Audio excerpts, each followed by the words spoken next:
Creativity. How can we use that in engineering?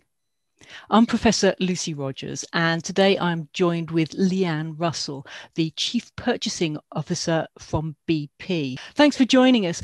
Would you mind giving us a little bit about your career history and how you've got to be where you are? Well, I grew up in a small fishing village in Scotland called Aberdeen, which became a oil-fueled metropolis in the 1970s when Britain was plagued with power cuts, for those of us that remember. I went to university there, studied mechanical engineering, and joined the oilfield sector, which at that time in Aberdeen, there was a choice between fishing as an industry or oilfield, the energy sector. My grandfather worked on fishing boats. It was not a glamorous career. And so I chose to join the energy sector so I could travel the world. I worked for a number of companies, mainly overseas, before joining BP in 2005.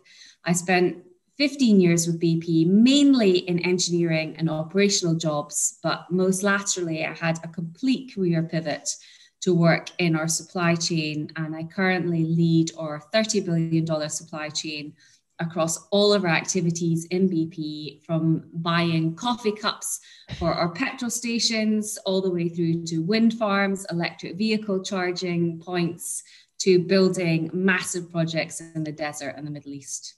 Wow, that's some career. Well, you must have seen an awful lot of people's CVs. What would you be looking for in a maybe a graduate student or someone looking for a placement? Well, for me, and I speak on behalf of me personally rather than BP as an organization, when I look at a CV, I'm looking for how does a young person, or anyone actually, take their experience and translate that experience into problem solving. And that can be done in so many ways. It can be within your field. So how have you taken engineering principles and built robots, something that you would be really familiar with? And we see lots of young people who are interested in taking that and building actual pieces of machinery, which is fun. But it can be done in many different ways. I, for example, had to fund myself through university. So I didn't have a chance in life to get involved in many clubs and activities. What I did do was work really hard to fund my university education. And I ended up being a leader, a manager actually, of an entertainment facility, a pub, as we call them in the UK. And so I used that experience to translate leadership skills and how I use leadership skills and how I develop leadership skills into how I might use that in my engineering career. So I think there's lots of different ways that you can demonstrate how you use creativity. It could be in your hobbies, it could be in your sports activities, it could be in leadership skills. But it really is, how do you take the knowledge and skills, which really everyone has if they're at a university level, and really make that live in a different way that you can bring that extra problem solving capacity to your engineering career. And I know you've got some other interests outside of engineering that you do.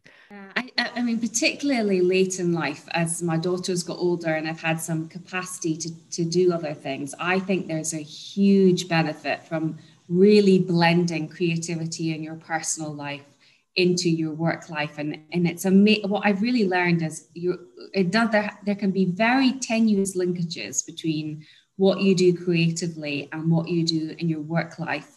And actually, always a way to bring them together. So, for example, right now, I'm training to become a yoga instructor, which you would think, wow, what does that have anything to do with your engineering career, Leigh-Ann? But actually, there's loads of things that I learn in my yoga instruction qualification, such as public speaking, being able to teach a yoga class and do very challenging poses while speak and instruct at the same time is really helping me learn to speak in a better way. I have learned so much about mental health in terms of how do you breathe, how do you structure your thought process for mental health, and as many professionals who have struggled in the last year, either working from home or dealing with children and homeschooling during the pandemic, actually bringing my awareness of how to solve mental health issues into the workplace has been a real blend of creativity in my personal life and creativity in the work life, and really, really blend them together.